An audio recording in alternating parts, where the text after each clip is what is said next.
मेरा क्रांतिकारी नील सलाम लाल सलाम दोनों। जिस तरह से यहाँ भी कोई साथी बता रहा था कि 150 जगह पर रामनवमी मनाई गई, लगता है यहाँ लाल सलाम के बजाय जय श्री राम का नारा ज्यादा गूंजने वाला है। साथियों, आज इस मुद्दे को लेकर हम सभी के बीच में अब इस बात को लेकर कोई मतभेद या दो राय नहीं है कि हम एक फांसीवाद का एक जबरदस्त प्रहार झेल रहे हैं और ये फांसीवाद गुजरात मॉडल और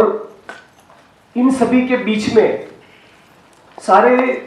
कॉलेज के कैंपसेस में यूथ के ऊपर दबाव बनाना, उनका गला घोटने की कोशिश करना, किसानों की आत्महत्या जैसे अति गंभीर मुद्दे को लेकर कोई चिंता नहीं और मजदूर कानून को डिस्टोर्ट करना, ये पूरा जो पैकेज मोदी जी के विकास का मॉडल का हम लोग देख रहे हैं। इस परिस्थिति में मुझे ऐसा लग रहा है कि दो मुद्दों के ऊपर मुझे सबसे ज्यादा बात करनी चाहिए। एक तो केवल ऊना का आंदोलन नहीं, लेकिन ओवरऑल पूरे देश में जो परिस्थिति है उसको लेकर हम लोग क्या करें, और साथ साथ गुजरात के और इस देश के दलित आंदोलन के संदर्भ में हम लोग आने वाले दिनों में क्या कर सकते हैं। सबसे पहले तो साथियों, आपके बीच में मैं ये रखना चाहूंगा कि आज जो गुजरात मॉडल न केवल गुजरात लेकिन पूरे देश की जनता के सर के ऊपर थोपा गया है और उसका जो नतीजा आज हम लोग देख रहे हैं, इस परिस्थिति में मुझे लगता है कि यूथ का जो रोल है, युवा वर्ग का जो रोल है,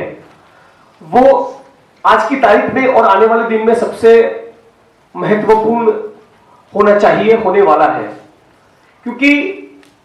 यदि युवा वर्ग इन सारी परिस्थिति का विश्लेषण करते हुए अपने आज और अपने आने वाले कल को लेकर यदि चिंतित नहीं होता, यदि एक और संगठित नहीं होता और यदि सड़कों पर नहीं उतर रहा, तो फांसीवाद के इस प्रहार को हम किसी कीमत पर झेल नहीं पाएंगे। आज गुजरात मॉडल बेसिकली है क्या? मैं कल कुछ साथियों के बीच में उसके बारे में कुछ बात रख रहा था, उन दोस्तों को थोड़ा रिपीटेटिव लगेगा, लेकिन मैं ऐसा मानता हूं कि ये थोड़ा ऊना के साथ साथ मुझे उसके बारे में भी थोड़ा ब्रीफली बात करना चाहिए। आज Gujarat model basically communal fascism और न्यूलिबरल प्रोग्राम्स का एक कॉम्बिनेशन है। तो इस दोनों के मिलन से ये गुजरात मॉडल बनता है। मोदी जी के गुजरात में सीएम बनने के बाद जिस तरह से गुजरात में दंगे हुए, उस दंगों के बारे में भी कुछ 3-4 मुद्दे रेखांकित करूंगा। सबसे पहले तो साबरमती एक्सप्रेस के H6 कोच को पाकिस्तान में बैठे कुछ टेररिस्ट ऑर्गेनाइजेशंस के लोगों ने यहां के लोकल गुजरात के और गुजरात के लोकल मॉड्यूल्स के साथ मिलकर उस ट्रेन के डिब्बे को जलाया। इस तरह का एक फैब्रिकेटेड स्टोरी लेकर मोदी जी आए। साबरमती एक्सप्रेस जलती है, उसका H6 कोच जलता है, उसमें 56 लोग जलकर मर जाते हैं। उसको लेकर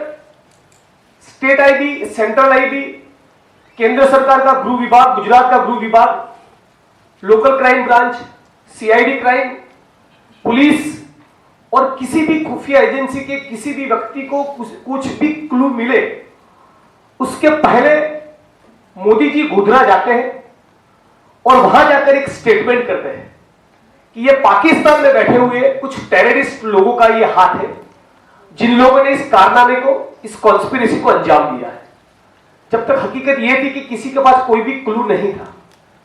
तो हिंदू और मुसलमान ने समाज को बांटने की, पोलराइज करने की पॉलिटिक्स का X6 कोच के डिब्बे से खड़े रहकर ही मोदी जी ने वो प्रोग्राम कार्यक्रम चालू कर दिया।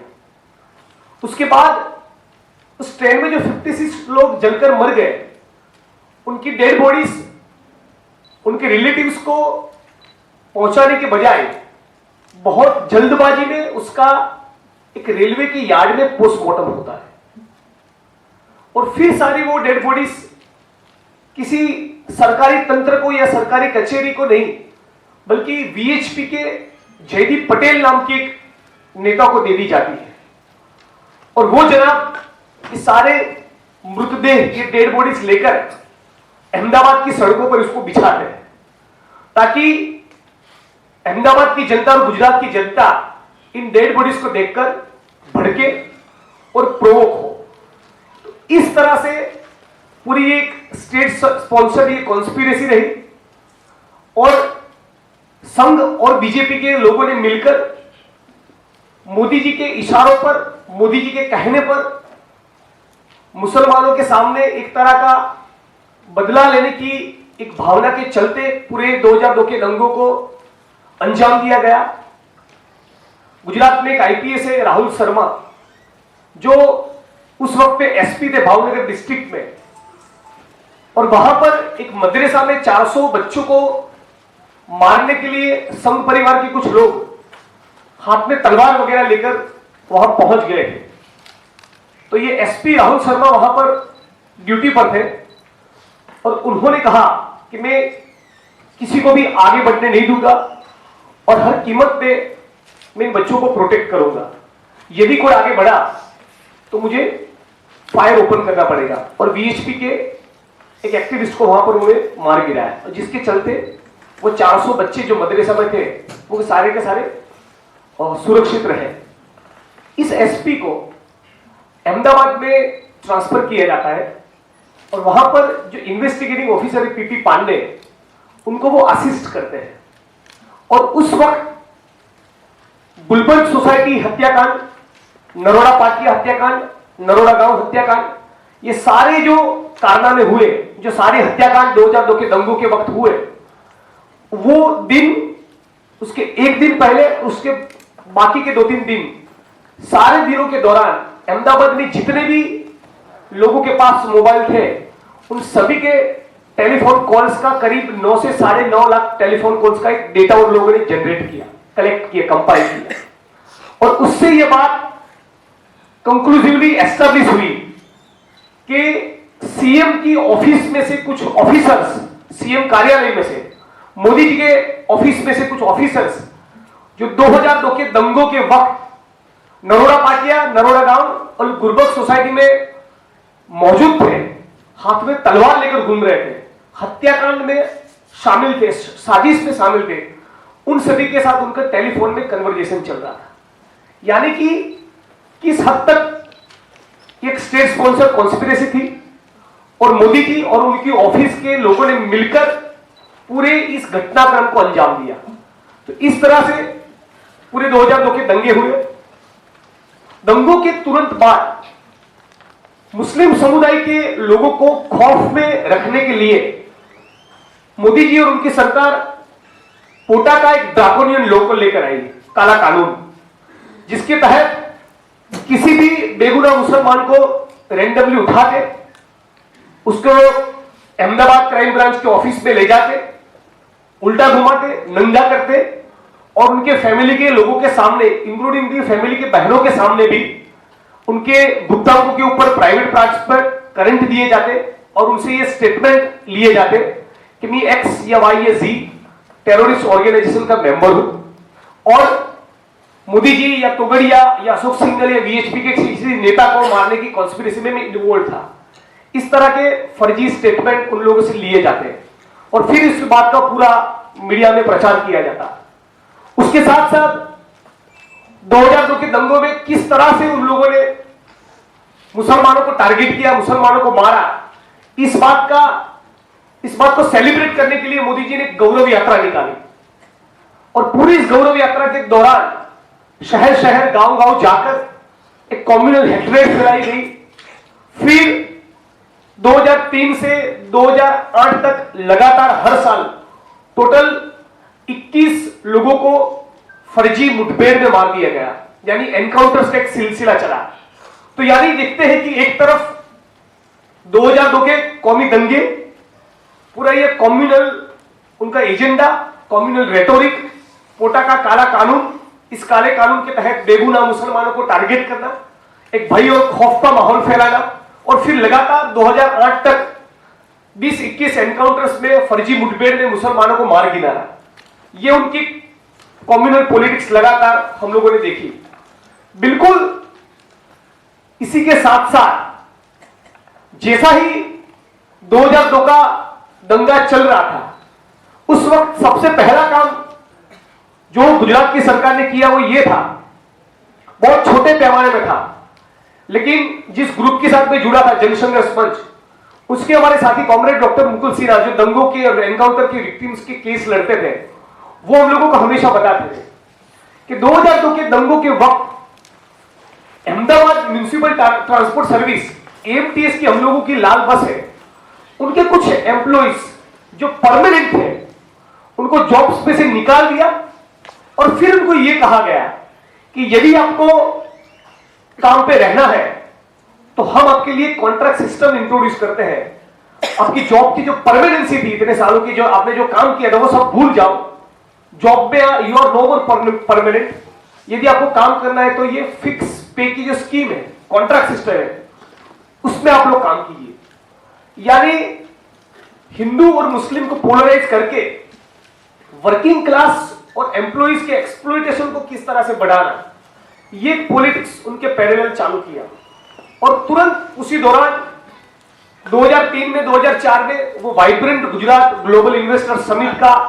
पूरा एक नौटंकी लेकर आए,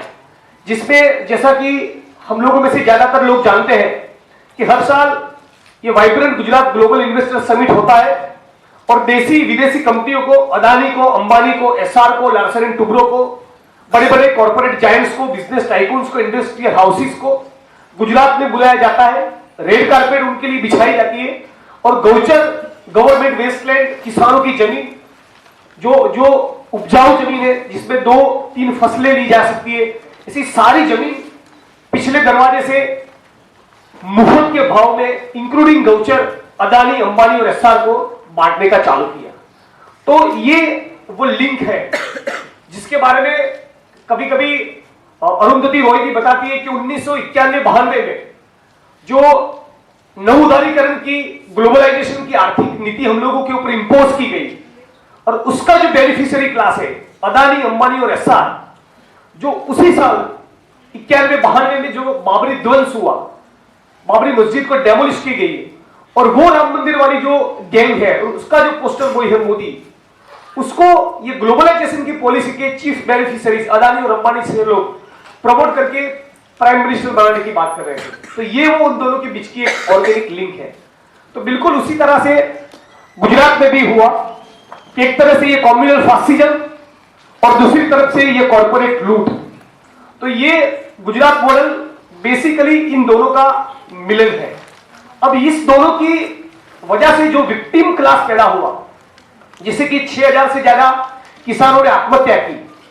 हजारों लाखों मजदूरों का शोषण और भी बढ़ा, 5 लाख के करीब गवर्नमेंट एम्प्लॉइज को गुजरात की सरकार ने 5 साल तक फिक्स पे की स्कीम में केवल 4,500 के तनख्वाह पर उनका जबरदस्त एक्सप्लॉइटेशन किया, और एक तरह से पूरी एक anti people, anti poor model जो गुजरात में इमर्ज हुआ। अब उसका जो कॉन्ट्राडिक्शन बाहर ना आए, इसीलिए कॉर्पोरेट मीडिया के जरिए उन्होंने ये इस बात के लोग डींगे मारना चालू किया कि गुजरात कितना वाइब्रेंट है, गुजरात कितना स्वर्णिम है, गुजरात कितना नंबर 1 है, यहाँ पे कितना विदेशी पूंजी निवेश हो रहा है, बड़ी बड़ी कंपनीज के लोग यहाँ पर इन्वेस्टमेंट के लिए आते हैं, यहाँ पर जॉब्स हो गए, स्मार्ट सिटीज बनाए जाएंगे। लेकिन रियलिटी ये है कि 2002 के वक्त जब नरेंद्र मोदी गुजरात के मुख्यमंत्री बने, सीएम बने, तब 9.5 lakh 10 lakh youth employment exchange के उनके खुद के रिकॉर्ड के मुताबिक अनएम्प्लॉयड थे और आज 2017 में भी 9 लाख से ज्यादा इसी सरकारी आंकड़े के मुताबिक यूथ अनएम्प्लॉयड है। यानी किसी भी लोगों को मोदी जी के विकास के इस मॉडल में एम्प्लॉयमेंट नहीं मिली। 6.5 लाख से ज्यादा किसानों ने आत्महत्याएं की। 90,000 करोड़ का नर्मदा की कैनालों का गुजरात में बजट है। उसके बजट के बावजूद, गुड गवर्नेंस के सारे दावों के बावजूद 53 किलोमीटर लंबी कैनालों का नेटवर्क गुजरात में पूरा नहीं हुआ। जहां पर सबसे ज्यादा बारिश होती है, जैसे साउथ गुजरात में भी ज्यादातर डिस्ट्रिक्ट्स और ब्लॉक्स में, तहसीलों में पीने के पानी नहीं है। सौराष्ट्र में भी पीने का पानी नहीं है, कच्छ में भी नहीं है। बहुत बड़े पॉकेट से गुजरात में जहां पर लोगों को, बहनों को पीने के पानी के लिए 5-6 किलोमीटर लंबा चलना पड़ता है। पिछले विधानसभा के चुनाव के दौरान 50 लाख आवास बनाने का प्रॉमिस किया था, उसका 1% 50,000 लोगों को भी मकान नहीं मिला है। हम 2014 की उनकी कैंपेन देखें, उस कैंपेन के दौरान भी मोदी जी ने कहा था कि आने वाले 5 साल में वो 2 करोड़ यूथ को जॉब्स देंगे, लेकिन उसके 10% लोगों को भी आज जॉब नहीं मिला है और अनएम्प्लॉयमेंट का जो रेशियो है वो 7.5% तक बढ़ चुका है। पिछले 5 साल के दौरान उन्होंने जो प्रॉमिस किए थे 2014 के चुनाव के दौरान, तो ऐसा कहा था कि हर साल 30 लाख लोगों को मकान बनाकर देंगे। जुलाई 2016 तक का रिकॉर्ड्स देखे तो केवल 19,000 के करीब ही वो मकान बना पाए हैं। इस देश में 1% लोग ऐसे हैं जिनके पास देश की 58% संपत्ति के ऊपर कब्जा है। 10% लोग ऐसे हैं जिनके पास 80% प्रॉपर्टी के ऊपर कब्जा है। जो निचली पायदान के 50% लोग हैं उनके पास केवल 1% ही उनके पास संपत्ति है। हर रोज वाइब्रेंट गुजरात और गुजरात मॉडल या अच्छे दिन के वादे और नारे के बावजूद हर रोज इस देश में आरोग्य संबंधी, स्वास्थ्य संबंधी बीमारी और कुपोषण की वजह से करीब 9,000 बच्चे मरते हैं। 50% से ज्यादा बहनें ऐसी है जिनके बॉडीज में खून की कमी है। 400 से ज्यादा रेलवे के प्लेटफॉर्म्स को चाय बेचने वाले की पॉलिसीज के चलते, पब्लिक प्राइवेट पीपीपी मॉडल के चलते उनको प्राइवेटाइजेशन किया जा रहा है। तो कुल मिलाकर ये anti farmer, anti working class, anti Dalit, anti youth, anti Muslim और एंटी पीपल ये मॉडल है। और ये जो मॉडल एक मटेरियल कॉन्ट्राडिक्शन खड़ा कर रहा है, उससे जो आर्थिक असमानता दो वर्गों के बीच में बढ़ी है और भी बढ़ रही है, और वर्किंग क्लास का जो जबरदस्त एक्सप्लोइटेशन बढ़ रहा है, इन सारे मुद्दों से ध्यान भटकाने के लिए ये जो फांसीवादी राजनीति चली है, जो लव जिहाद की बात करती है, जो गाय माता की बात करती है, जो घर वापसी की बात करती है, इन सारे मुद्दों को उठाने के पीछे संघ और बीजेपी का प्राइमरी मकसद ये है कि इस देश की जनता और आम आदमी, आम औरत और यूथ अपने जो अस्तित्व के ये जो सवाल है, जो रोटी कपड़ा मकान के सवाल है, शिक्षा और चिकित्सा के सवाल है, करप्शन और महंगाई का जो सवाल है, अनएम्प्लॉयमेंट का जो सवाल है, ये सारे सवाल हम लोग भूल जाए और सिर्फ गाय माता की पूंछ हिलाते रहे, ये है कुल मिलाकर उनका एजेंडा। तो मैं ऐसा मानता हूं कि उन्ना के आंदोलन के मेरे आपके बीच में शेयर करने का यदि कोई पर्पस है और यदि उसका कोई सिग्निफिकेंस हो सकता है तो सिर्फ यही हो सकता है कि हम लोग ये जो उनकी जो कम्युनल पॉलिटिक्स है, जिसके चलते वो फांसीवादी मूल्यों को भी समाज में प्रस्तावित करते हैं, कौमवादी जातिवादी मूल्यों को भी प्रस्तावित करते हैं, और उसके साथ साथ न्यू लिबरल एथोस और न्यू लिबरल जो प्रोग्राम्स है उसको भी पेनिट्रेट करने का एक माहौल पूरा इस देश में जो खड़ा करते हैं ये फांसी वाले लोग, तो उसको यदि हम लोगों को एक साथ मिलकर काउंटर करना है तो जनता के बीच में जाकर हम लोगों को हमारे अस्तित्व के साथ जो जुड़े ये सवाल है वही उठाना पड़ेगा जमकर। और यदि ये मुद्दे हम लोग उस तरह से नहीं उठा पाए जिसमें हम लोग केवल रिएक्शनरी न बन जाए और अपने खुद का एजेंडा सेट करें, यदि हम लोग ऐसा नहीं कर पाएंगे तो इस फांसीवाद के सामने हम लोग कोई मुकाबला नहीं कर पाएंगे, ऐसा मैं मानता हूं। मैं मानता हूं कि मेरा क्रांतिकारी नील सलाम, लाल सलाम दोनों, जिस तरह से यहां भी कोई साथी बता रहा था कि 150 जगह पर रामनवमी मनाई गई, लगता है यहां लाल सलाम की बजाय जय श्री राम का नारा ज्यादा गुजरने वाला है। साथियों, आज इस मुद्दे को लेकर हम सभी के बीच में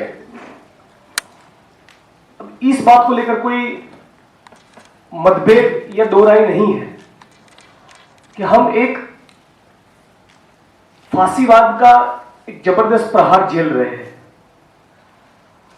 और ये फांसीवाद गुजरात मॉडल और इन सभी के बीच में सारे कॉलेज के कैंपसेस में यूथ के ऊपर दबाव बनाना, उनका गला घोंटने की कोशिश करना, किसानों की आत्महत्या जैसे अति गंभीर मुद्दे को लेकर कोई चिंता नहीं, और मजदूर कानून को डिस्टोर्ट करना, ये पूरा जो पैकेज मोदी जी के विकास का मॉडल का हम लोग देख रहे हैं। इस परिस्थिति में मुझे ऐसा लग रहा है कि दो मुद्दों के ऊपर मुझे सबसे ज्यादा बात करनी चाहिए। एक तो केवल ऊना का आंदोलन नहीं, लेकिन ओवरऑल पूरे देश में जो परिस्थिति है उसको लेकर हम लोग क्या करें, और साथ साथ गुजरात के और इस देश के दलित आंदोलन के संदर्भ में हम लोग आने वाले दिनों में क्या कर सकते हैं। सबसे पहले तो साथियों, आपके बीच में मैं ये रखना चाहूंगा कि आज जो गुजरात मॉडल न केवल गुजरात लेकिन पूरे देश की जनता के सर के ऊपर थोपा गया है, और उसका जो नतीजा आज हम लोग देख रहे हैं, इस परिस्थिति में मुझे लगता है कि यूथ का जो रोल है, युवा वर्ग का जो रोल है, वो आज की तारीख में और आने वाले दिन में सबसे महत्वपूर्ण होना चाहिए, होने वाला है। क्योंकि यदि युवा वर्ग इन सारी परिस्थिति का विश्लेषण करते हुए अपने आज और अपने आने वाले कल को लेकर यदि चिंतित नहीं होता, यदि एक और संगठित नहीं होता, और यदि सड़कों पर नहीं उतर रहा, तो फांसीवाद के इस प्रहार को हम किसी कीमत पर झेल नहीं पाएंगे। आज गुजरात मॉडल बेसिकली है क्या? मैं कल कुछ साथियों के बीच में उसके बारे में कुछ बात रख रहा था, उन दोस्तों को थोड़ा रिपीटेटिव लगेगा, लेकिन मैं ऐसा मानता हूं कि ये थोड़ा ऊना के साथ साथ मुझे उसके बारे में भी थोड़ा ब्रीफली बात करना चाहिए। आज Gujarat model basically communal fascism और न्यूलिबरल प्रोग्राम्स का एक कॉम्बिनेशन है। इस दोनों के मिलन से ये गुजरात मॉडल बनता है। मोदी जी के गुजरात में सीएम बनने के बाद जिस तरह से गुजरात में दंगे हुए, उस दंगों के बारे में भी कुछ 3-4 मुद्दे रेखांकित करूंगा। सबसे पहले तो साबरमती एक्सप्रेस के H6 कोच को पाकिस्तान में बैठे कुछ टेररिस्ट ऑर्गेनाइजेशंस के लोगों ने यहां के लोकल गुजरात के और गुजरात के लोकल मॉड्यूल्स के साथ मिलकर उस ट्रेन के डिब्बे को जलाया। इस तरह का एक फैब्रिकेटेड स्टोरी लेकर मोदी जी आए। साबरमती एक्सप्रेस जलती है, उसका H6 कोच जलता है, उसमें 56 लोग जलकर मर जाते हैं। उसको लेकर स्टेट आईबी, सेंट्रल आईबी, केंद्र सरकार का गृह विभाग, गुजरात का गृह विभाग, local crime branch, CID crime, police और किसी भी खुफिया एजेंसी के किसी भी व्यक्ति को कुछ भी क्लू मिले, उसके पहले मोदी जी गोधरा जाते हैं और वहां जाकर एक स्टेटमेंट करते हैं कि ये पाकिस्तान में बैठे हुए कुछ टेररिस्ट लोगों का ये हाथ है, जिन लोगों ने इस कारनामे को, इस कॉन्स्पिरेसी को अंजाम दिया है। जब तक हकीकत यह थी कि किसी के पास कोई भी क्लू नहीं था, तो हिंदू और मुसलमान ने समाज को बांटने की, पोलराइज करने की पॉलिटिक्स का X6 कोच के डिब्बे से खड़े रहकर ही मोदी जी ने वो प्रोग्राम कार्यक्रम चालू कर दिया। उसके बाद उस ट्रेन में जो 56 लोग जलकर मर गए, उनकी डेड बॉडीज उनके रिलेटिव्स को पहुंचाने के बजाय बहुत जल्दबाजी में उसका एक रेलवे की यार्ड में पोस्टमार्टम होता है, और फिर सारी वो डेड बॉडीज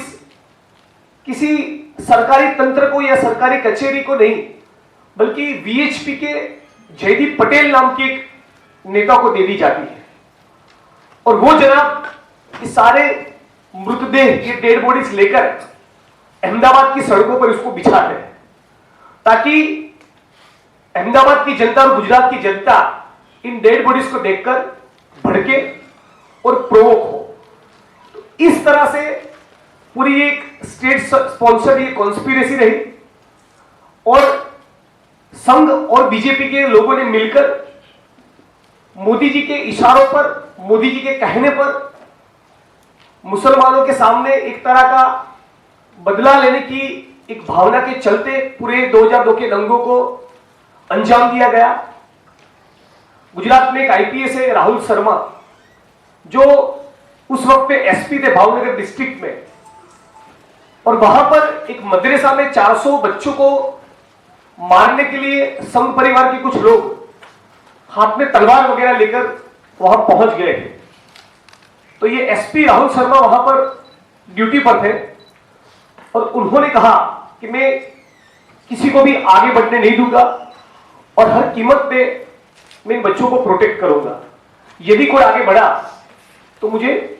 फायर ओपन करना पड़ेगा। और वीएचपी के एक एक्टिविस्ट को वहां पर उन्होंने मार गिराया, और जिसके चलते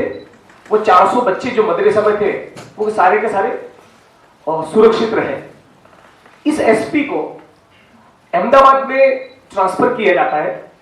और वहां पर जो इन्वेस्टिगेटिंग ऑफिसर है पीपी पांडे, उनको वो असिस्ट करते हैं। और उस वक्त गुलबर्ग सोसाइटी हत्याकांड, नरोड़ा पाटिया हत्याकांड, नरोड़ा गांव हत्याकांड, ये सारे जो कारनामे हुए, जो सारे हत्याकांड 2002 के दंगों के वक्त हुए, वो दिन, उसके एक दिन पहले, उसके बाकी के 2-3 दिन, सारे दिनों के दौरान अहमदाबाद में जितने भी लोगों के पास मोबाइल थे, उन सभी के टेलीफोन कॉल्स का करीब 9 से 9.5 लाख टेलीफोन कॉल्स का एक डेटा उन लोगों ने जनरेट किया, कलेक्ट किया, कंपाइल किया। और उससे यह बात कंक्लूसिवली एस्टैब्लिश हुई कि सीएम की ऑफिस में से कुछ ऑफिसर्स, सीएम कार्यालय में से, मोदी जी के ऑफिस में से कुछ ऑफिसर्स जो 2002 के दंगों के वक्त नरोड़ा पाटिया, नरोड़ा गांव और गुलबर्ग सोसाइटी में मौजूद थे, हाथ में तलवार लेकर घूम रहे थे, हत्याकांड में शामिल थे, साजिश में शामिल थे, उन सभी के साथ उनका टेलीफोन में कन्वर्सेशन चल रहा था। यानी कि किस हद तक एक स्टेट स्पॉन्सर कॉन्स्पिरेसी थी, और मोदी जी और उनकी ऑफिस के लोगों ने मिलकर पूरे इस घटनाक्रम को अंजाम दिया। तो इस तरह से पूरे 2002 के दंगे हुए। दंगों के तुरंत बाद मुस्लिम समुदाय के लोगों को खौफ में रखने के लिए मोदी जी और उनकी सरकार पोटा का एक ड्राकोनियन लॉ को लेकर आई, काला कानून, जिसके तहत किसी भी बेगुनाह मुसलमान को रैंडमली उठाते, उसको अहमदाबाद क्राइम ब्रांच के ऑफिस में ले जाते, उल्टा घुमाते, नंगा करते, और उनके फैमिली के लोगों के सामने, इंक्लूडिंग उनकी फैमिली के बहनों के सामने भी उनके गुप्तांगों के ऊपर प्राइवेट पार्ट्स पर करंट दिए जाते, और उनसे ये स्टेटमेंट लिए जाते कि मैं एक्स या वाई या जी टेररिस्ट ऑर्गेनाइजेशन का मेंबर हूं, और मोदी जी या तोगड़िया या अशोक सिंघल या वीएचपी के किसी नेता को मारने की कॉन्स्पिरेसी में मैं इन्वॉल्व था। इस तरह के फर्जी स्टेटमेंट उन लोगों से लिए जाते हैं, और फिर इस बात का पूरा मीडिया में प्रचार किया जाता। उसके साथ साथ 2002 के दंगों में किस तरह से उन लोगों ने मुसलमानों को टारगेट किया, मुसलमानों को मारा, इस बात को सेलिब्रेट करने के लिए मोदी जी ने गौरव यात्रा निकाली और पूरी इस गौरव यात्रा के दौरान शहर शहर गांव गांव जाकर एक कम्युनल हेट्रेड फैलाई गई। फिर 2003 से 2008 तक लगातार हर साल टोटल 21 लोगों को फर्जी मुठभेड़ में मार दिया गया, यानी एनकाउंटर्स का एक सिलसिला चला। तो यानी देखते हैं कि एक तरफ 2002 के कौमी दंगे, पूरा ये कम्युनल उनका एजेंडा, कम्युनल रेटोरिक, पोटा का काला कानून, इस काले कानून के तहत बेगुनाह मुसलमानों को टारगेट करना,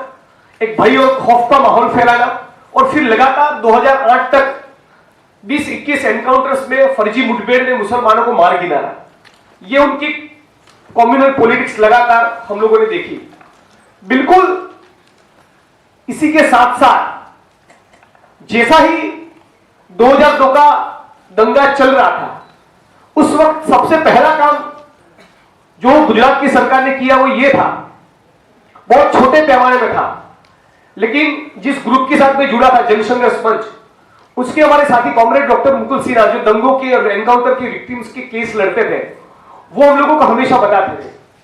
कि 2002 के दंगों के वक्त Ahmedabad municipal transport service AMTS की हम लोगों की लाल बस है,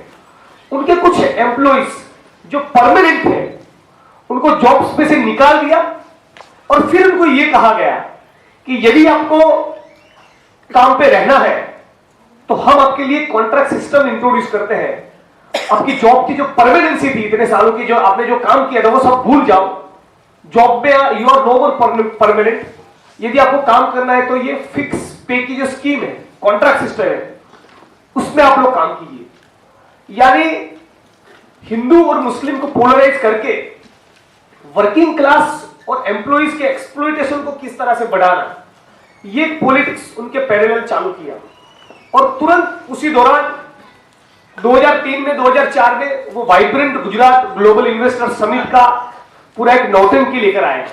जिसमें जैसा कि हम लोगों में से ज्यादातर लोग जानते हैं कि हर साल ये vibrant Gujarat global investor summit होता है और देसी विदेशी कंपनियों को, अदानी को, अंबानी को, SR को, लार्सन एंड टुब्रो को, बड़े बड़े कॉर्पोरेट जायंट्स को, बिजनेस टाइकून्स को, इंडस्ट्रियल हाउसेस को गुजरात में बुलाया जाता है। रेड कारपेट उनके लिए बिछाई जाती है और गौचर, गवर्नमेंट वेस्टलैंड, किसानों की जमीन, जो उपजाऊ जमीन है जिसमें 2-3 फसलें ली जा सकती है, ऐसी सारी जमीन पिछले दरवाजे से मुफ्त के भाव में इंक्लूडिंग गौचर, अदानी, अंबानी और SR को बांटने का चालू किया। तो ये वो लिंक है जिसके बारे में कभी कभी अरुंधति रॉय भी बताती है कि 1991-92 में जो नवउदारीकरण की, ग्लोबलाइजेशन की आर्थिक नीति हम लोगों के ऊपर इंपोज की गई और उसका जो बेनिफिशियरी क्लास है अदानी, अंबानी और SR, जो उसी साल 91-92 में जो बाबरी ध्वंस हुआ, बाबरी मस्जिद को डेमोलिश की गई और वो राम मंदिर वाली जो गैंग है उसका जो पोस्टर बॉय है मोदी, उसको ये ग्लोबलाइजेशन की पॉलिसी के चीफ बेनिफिशियरीज अदानी और अंबानी से लोग प्रमोट करके प्राइम मिनिस्टर बनाने की बात कर रहे थे। तो ये वो उन दोनों के बीच की एक ऑर्गेनिक लिंक है। तो बिल्कुल उसी तरह से गुजरात में भी हुआ कि एक तरह से ये कम्युनल फासिज्म और दूसरी तरफ से ये कॉर्पोरेट लूट। तो ये गुजरात मॉडल बेसिकली इन दोनों का मिलन है। अब इस दोनों की वजह से जो विक्टिम क्लास पैदा हुआ, जिससे कि 6000 से ज्यादा किसानों ने आत्महत्या की, हजारों लाखों मजदूरों का शोषण और भी बढ़ा, 5 लाख के करीब गवर्नमेंट एम्प्लॉइज को गुजरात की सरकार ने 5 साल तक फिक्स पे की स्कीम में केवल 4,500 के तनख्वाह पर उनका जबरदस्त एक्सप्लॉइटेशन किया और एक तरह से पूरी एक anti people, anti poor model जो गुजरात में इमर्ज हुआ। अब उसका जो कॉन्ट्राडिक्शन बाहर ना आए, इसीलिए कॉर्पोरेट मीडिया के जरिए उन्होंने ये इस बात के लोग डींगे मारना चालू किया कि गुजरात कितना वाइब्रेंट है, गुजरात कितना स्वर्णिम है, गुजरात कितना नंबर 1 है, यहाँ पे कितना विदेशी पूंजी निवेश हो रहा है, बड़ी बड़ी कंपनीज के लोग यहाँ पर इन्वेस्टमेंट के लिए आते हैं, यहाँ पर जॉब्स हो गए, स्मार्ट सिटीज बनाए जाएंगे। लेकिन रियलिटी ये है कि 2002 के वक्त जब नरेंद्र मोदी गुजरात के मुख्यमंत्री बने सीएम बने तब 9.5 lakh 10 lakh youth employment exchange के उनके खुद के रिकॉर्ड के मुताबिक अनएम्प्लॉयड थे और आज 2017 में भी 9 लाख से ज्यादा इसी सरकारी आंकड़े के मुताबिक यूथ अनएम्प्लॉयड है। यानी किसी भी लोगों को मोदी जी के विकास के इस मॉडल में एम्प्लॉयमेंट नहीं मिली। 6.5 लाख से ज्यादा किसानों ने आत्महत्याएं की। 90,000 करोड़ का नर्मदा की कैनालों का गुजरात में बजट है।